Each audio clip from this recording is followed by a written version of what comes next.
आरिफ चौधरी साहब, आप क्या समझते हैं, क्या हुकूमत की जानिब से भी मुज़ाकरात को तस्लीम किया जाएगा या मुज़ाकराती कमेटी बनाने का जो ऐलान इमरान खान साहब ने किया है, आपको नहीं लगता कि अब इस चीज़ की कोई कानूनी हैसियत नहीं रही है?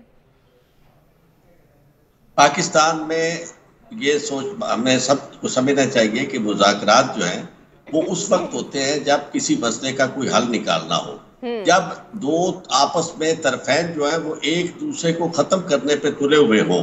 यानी वो चाहे कहें कि ये डुअल जो होती है इसमें मुज़ाकरात नहीं होते, इसमें ये होता है कि वो एक फरीक जो पहले फायर करेगा वो दूसरे को खत्म कर देगा। तो अब जब इमरान खान निकले थे इक़्तिदार से तो वो उस वक्त डुअल शुरू हो चुकी थी, और जब इक़्तिदार से निकलने के बाद जिस तरह बनता गया बयानिया उसी तरह डुअल तेज होती गई। तो उसके बाद ये किसी शख्स के ज़हन में ये बात नहीं होनी चाहिए कि इमरान खान जो है वो उसका कोई ये सारे का सारा अमल जो था सियासत के लिए था या उसे इक़्तिदार दोबारा मिलने की कोई तवक्को थी। उसकी वजह यह है कि जिन फोर्सेस ने उसे इक़्तिदार से महरूम किया था उन्होंने इस तरह नहीं किया था कि जनाब आप चले जाएं और आप बड़े अक्लमंद होकर और बड़ी सियानत के साथ मामला तय कर ले और आपको वापस ले आया जाएगा। उन्होंने ये तय किया हुआ था कि इसे खत्म करना है, और वो किसी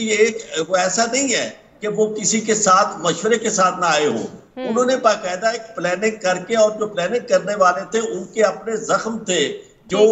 इनके बारे में इनसे हासिल किए थे उन्होंने, इमरान खान से बदरिया एस्टेब्लिशमेंट और बदरिया अदरिया। तो उन्होंने ये तय किया हुआ था कि जनाब ये डील है, आपने जाना है और आपने उसे खत्म करना है, उसको सियासत से फारिग करना है। तो ये सारे का सारा अमल जो अब तक हुआ है उसे सियासत से खत्म करने का, उसकी तो आप बात ही नहीं करते कि वो अक्लमंद था या नहीं था, वो सियासी था या नहीं था। ये तो सवाल उस सूरत में होता है जब दो सियासतदान आपस में लड़ रहे हो। यहाँ लड़ाई सियासी नहीं है, सियासी लड़ाई तो होती है वोटों के जरिए। ये लड़ाई तो बराह रास्त जाती लड़ाई है, और जाती लड़ाई में एक फरीक जो है वो एक ताकतवर का सहारा लेकर दूसरे कमजोर फरीक को जो इक़्तिदार से बाहर है उसे खत्म करने के लिए उसने अपना हर हथकंडा आजमा लिया। फिर आखिरी हथकंडा वो था कि जब उसने इन चीजों को जो मुकद्दस मुकामात थे जिनकी वो हिफाजत कर सकते थे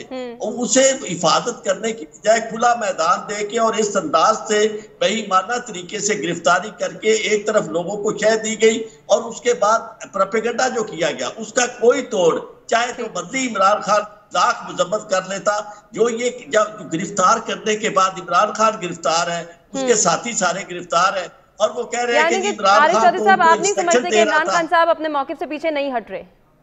वो पीछे नहीं हट रहे, और दूसरी जो तबका है जिन्होंने उन्हें खत्म करने का तैयार किया वो भी पीछे नहीं हट रहे।